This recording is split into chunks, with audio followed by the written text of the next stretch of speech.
बुनियादी सवाल का तो मैंने जवाब दे दिया, लेकिन जो आपने शुरू में एक नक्शा खींचा ना, वो बड़ा खतरनाक नक्शा था फिरोज भाई, बड़ा खतरनाक नक्शा था।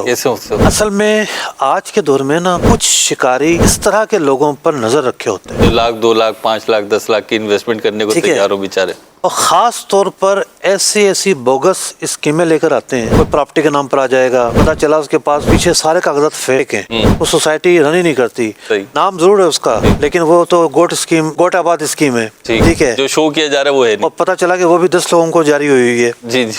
अच्छा, फिर आजकल जो है ना डिजिटल दुनिया के अंदर ऐसी स्कीमें आ गई हैं, पीछे जाके 2-4 महीने नफा मिलेगा, बाद में बंदा शार्ट। एक साहब मुझे मिले, रिटायर हुए थे, किस्सा सुनाना शुरू कर दिया उन्होंने, मेरे रिश्तेदार थे, यूं हुआ, पता चला कि 5-7 लाख का नुकसान करके बैठे हूँ। मैंने उसकी तफसील सुनी तो मैंने कहा यार बज़ाहिर तो ऐसा लगता है कि आप फंसाया गया। डिजिटल मार्केट में तो वो एक जो है यूट्यूब पे इश्तेहार चलता है, जी मैं जहाज में बैठा हुआ हूँ और ये जो जहाज है ये मैंने अपनी कंपनी के नफे से खरीदा है। बाद में किसने समझाया होगा कि भाई इतनी नहीं छोड़ो, कोई यकीन नहीं करेगा। अब वो कार पे आ गए, ये जो कार है और ये कार जो है ना मैंने कंपनी नफे से खरीदी है। SCCP ने इस इदारे के खिलाफ नोटिस जारी किया हुआ है कि ये स्कैम है, ये गैर कानूनी है। मेरे पास आपको याद होगा एक बंदा आया था, उसने आकर कहा कि मुफ्ती साहब मेरे $20 लाख फॉरेक्स ट्रेंड कंपनियों पे फंसे हुए हैं। उसका मेरा $1 भी नहीं था, लेकिन मैं उस फर्द को नहीं भूलता मैं, ठीक है ना। कि आप लोगों को बताइएगा ये दुनिया कितनी जो है ना वो खतरनाक है। सैलरीड क्लास के हवाले से उन लोगों की एक लिमिटेड सेविंग होती है, तो उनकी रिक्वायरमेंट होती है कुछ ना कुछ हम इन्वेस्टमेंट भी करते रहें। इसी से मुतालिक एक सवाल ये है कि एक सिनेरियो है कि 2-3 इन्वेस्टर्स के पास कुछ सेविंग्स हैं और वो चाह रहे हैं कहीं पे लगा दें। अब एक इस तरह का शख्स उनको मिला कि मैं आपका पैसा इन्वेस्ट करूँगा, एक हम फ़ंड बना लेते हैं, मिसाल के तौर पे लाख किसी ने 2 लाख, किसी ने 3 लाख रुपए डाल के टोटल 10 लाख का फ़ंड बन गया। अब उसमें से एक शख्स जो इन्वेस्टमेंट की महारत रखता है, जो कि जायज़ कामों में इन्वेस्ट करे, तो वो उसमें इन्वेस्ट करने की उसको इजाज़त दे दी, जहाँ तुम बेहतर समझो इन्वेस्ट कर दो, और महीने के आखिर में जो भी प्रॉफिट हो वो जिसने इन्वेस्टमेंट दी है उसको भी शेयर मिले, और जिसने इसको अपनी एक्सपर्टीज़ इस्तेमाल करके इन्वेस्ट किया है उसको भी शेयर मिले। हालांकि उसकी इन्वेस्टमेंट नहीं है, जो कि इसको मैनेज कर रहा है और इन्वेस्ट कर रहा है। सो इसका परसेंटेज जो अमूमन लोग डिसाइड करते हैं कि 25% जो इन्वेस्टमेंट को मैनेज कर रहा है वो रखेगा, बाकी 75% इन्वेस्टर्स को उनकी इन्वेस्टमेंट्स के हिसाब से बांट दिया जाएगा। तो सवाल इसमें ये है कि इस तरह का अरेंजमेंट करना क्या जायज़ है? और मज़ीद इसमें दूसरा सवाल ये ऐड हो जाएगा कि कल को कोई 5वां बंदा बोले कि यार मुझे भी अपने साथ इस पूल में, इस फंड में शामिल कर लिया जाए, मुझे भी कुछ रिटर्न मिल जाए, तो इसके लिए थोड़ी रहनुमाई फरमा दें। There are 2 kind of investment. जब आप इन्वेस्टमेंट करना चाहते हैं तो शरीयत ने 2 इसके तरीके बताए हमें। एक का नाम है शराकत के अंदर दोनों के पैसे होते हैं, यानी यहाँ एक तरफ से 2 पार्टनर बन गए ना, इन्वेस्टर एक तरफ है और वर्कर जो है ना वो एक तरफ है, लेकिन एक तरफ के पैसे हैं। शराकत ये होती है कि दोनों तरफ के पैसे होते हैं, और दूसरी होती है उसे मुदारबत कहते हैं। मुदारबत के अंदर एक की मेहनत होती है, एक का पैसा होता है। तो यहाँ 3 अफराद हैं, एक फरीक है वो, और एक तरफ एक फ़र्द है, मतलब 2 अफराद भी हो सकते हैं ये, ठीक है। तो इनकी मेहनत है। इस फ़र्क करने का कोई ज़्यादा बड़ा नतीजा नहीं निकलेगा, लेकिन जुज़वी तौर पर बहुत सारी चीज़ों में फ़र्क निकलेगा कि भाई अगर कल को कोई नुकसान होता है तो आपको क्या करना है। इस बारे में शराकत के उसूल अलग हैं, मुदारबत के उसूल अलग हैं। कुछ और चीज़ें ऐसी हैं जिसमें शराकत और मुदारबत दोनों के उसूल अलग होते हैं। तो जो सूरत आपने बयान की है, बेसिकली इसको जब हम स्ट्रक्चर वाइज देखेंगे तो इसका नाम है मुदारबत। ठीक। तो ये मुदारबत एक जायज़ डील है, इसमें कोई हर्ज की बात नहीं है।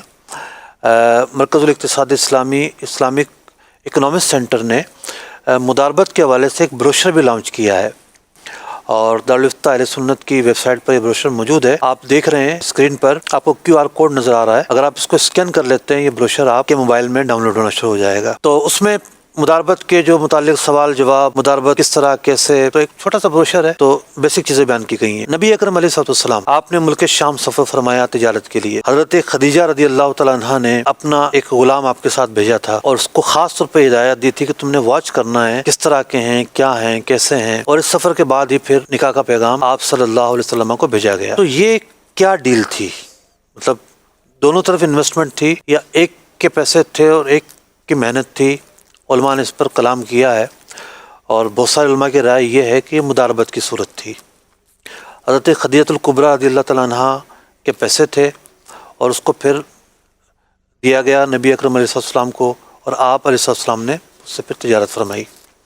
تو مداربت کرنا جو ہے یوں حدیث پاک سے بھی ثابت ہے۔ تو مداربت کا طریقہ کار ہے، بنیادی سوال کا تو میں نے جواب دے دیا، لیکن جو آپ نے شروع میں ایک نقشہ کھینچا نا، وہ بڑا خطرناک نقشہ تھا فیروز بھائی، جی بڑا خطرناک نقشہ تھا وہ۔ کیسے ہو؟ اصل میں آج کے دور میں نا کچھ شکاری اس طرح کے لوگوں پر نظر رکھے ہوتے ہیں جو لاکھ 2 لاکھ 5 لاکھ 10 لاکھ کی انویسٹمنٹ کرنے کو ٹھیک ہے۔ تیار ہو بیچارے۔ اور خاص طور پر ایسی بوگس اسکیمیں لے کر آتے ہیں، جی کوئی پراپرٹی کے نام پر آ جائے گا، جی ٹھیک ہے نا، پتہ چلا اس کے پاس پیچھے سارے کاغذات فیک ہیں، ٹھیک ہے، کوئی سوسائٹی رن ہی نہیں کرتی، صحیح۔ نام ضرور ہے اس کا جی۔ لیکن وہ تو گوٹ آباد اسکیم ہے، ٹھیک ہے، ٹھیک ہے، جو شو کیا جا رہا ہے وہ ہے اور نہیں۔ پتہ چلا کہ وہ بھی 10 لوگوں کو جاری ہوئی ہے۔ جی جی اچھا، پھر آج کل جو ہے نا ڈیجیٹل دنیا کے اندر ایسی اسکیمیں آ گئی ہیں، پیچھے جا کے 2-4 مہینے نفع ملے گا، بعد میں بندہ شارٹ، ٹھیک ہے۔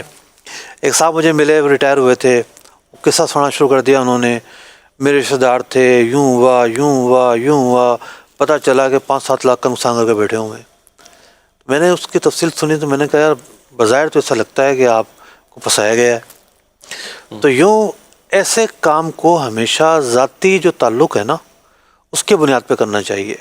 آپ کسی کو پرسنلی جانتے ہیں، اس کو عرصے سے جانتے ہیں، اس پر آپ کو 100% اعتماد ہے۔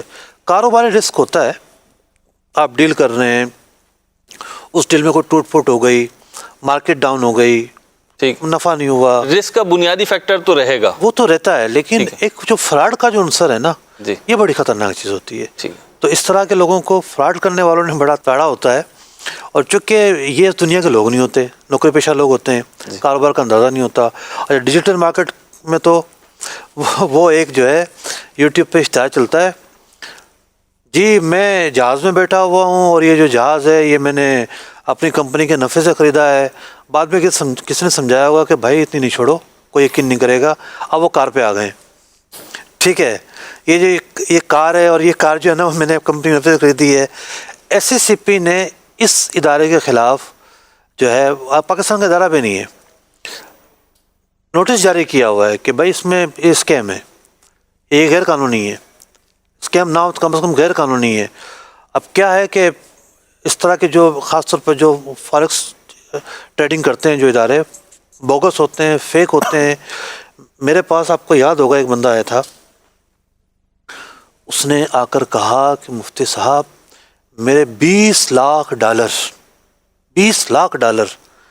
فارکس ٹرینڈ کمپنیوں پہ پھنسے ہوئے ہیں۔ اس کا میرا $1 بھی نہیں تھا، لیکن میں اس فرد کو نہیں بھولتا میں۔ ٹھیک ہے نا، کہ آپ لوگوں کو بتائیے گا یہ دنیا کتنی جو ہے نا وہ خطرناک ہے۔ کہنے لگے ہوتا نا بعض کو ملکہ ہوتا ہے، کیا ہوگا، وہ کرتا گیا، پیسے ہاتھ میں تھوڑے تھے اس کے، پیسے تو تھے ان کے اکاؤنٹ میں، والیٹ میں جمع ہو رہا ہے۔ والیٹ میں جمع ہو رہے ہیں۔ اب انہوں نے جب دیکھا کہ اتنا مال جا رہا ہے، یہ لگا دیا، چل بھائی بندہ فارغ۔ تو جب آپ شریعت کو فالو نہیں کریں گے تو جو افراد جب کام کرنے لگتے ہیں تو وہ اگر شریعت کو فالو کریں، بھائی آپ جاتے ہیں کسی وکیل کے پاس، تو وکیل کے پاس بہت سارے کیس آتے ہیں، تو وہ آپ کو سمجھ تو دے دیتا ہے کہ بھائی معاملہ یوں ہے۔ تو یوں علماء کے پاس رجوع کرنے کا ایک بڑا فائدہ یہ ہوتا ہے کہ آلریڈی ان کے پاس اس طرح کے کیسز آ رہے ہوتے ہیں، چاروں طرف سے آ رہے ہوتے ہیں۔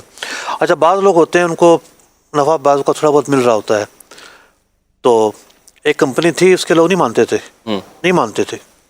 نہیں ہمیں تو مل رہا ہے۔ اچھا، اس کمپنی نے سروائیو 2-3 سال کیا، ورنہ تو 6 مہینے کی کمپنیاں ہوتی ہیں۔